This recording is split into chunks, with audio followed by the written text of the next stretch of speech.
singkatan adik Simba. Kemarin adik Simba itu apa aja ya? Ada apa, di mana, siapa, kapan, mengapa, dan bagaimana. Ya, masih ingat ya? Itu adalah unsur-unsur teks berita. Nah, sekarang hari ini kita akan lanjut ke pembelajaran struktur dan kebahasaan teks berita.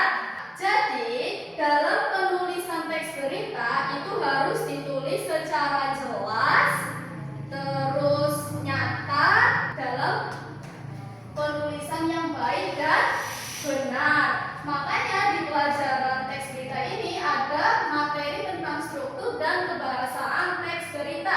Dalam teks berita, teksnya itu dimulai dari pembuka sampai penutup ya. Kita sering baca teks berita kan, entah itu di koran atau di media sosial, pasti ada rincian penjelasan tentang suatu peristiwa kejadian berita tersebut. Pernah membaca?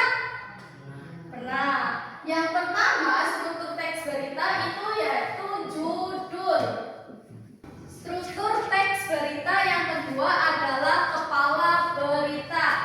Yang ketiga ada tubuh berita. Dan yang keempat itu ada ekor berita. Nah, ini adalah 4 struktur teks berita. Yang pertama judul. Dalam teks berita, judul itu ditulis harus ringkas, jelas, dan mudah dipahami. Di judul teks berita itu kata pertama harus menggunakan huruf kapital ya. Dalam judul menggunakan huruf kapital. Nah, yang kedua ada kepala berita. Kepala berita ini biasanya yang memuat unsur 5W plus 1H. Jadi, penjelasan tentang adik Simba 5W plus 1H itu masuknya ke kepala berita sini ya. Kepala berita itu yang memuat 5W 1H. Jadi kerangkaian kejadian tentang apa, di mana, kapan, siapa itu masuknya dalam bagian di kepala berita. Nah, di tubuh beritanya ini berupa penjelasan yang lebih lengkapnya lagi tentang si kepala berita. Jadi lanjutannya, tubuh berita itu lanjutan atau penjelasan lengkapnya dari si kepala berita. Struktur teks berita yang keempat yaitu ada ekor berita.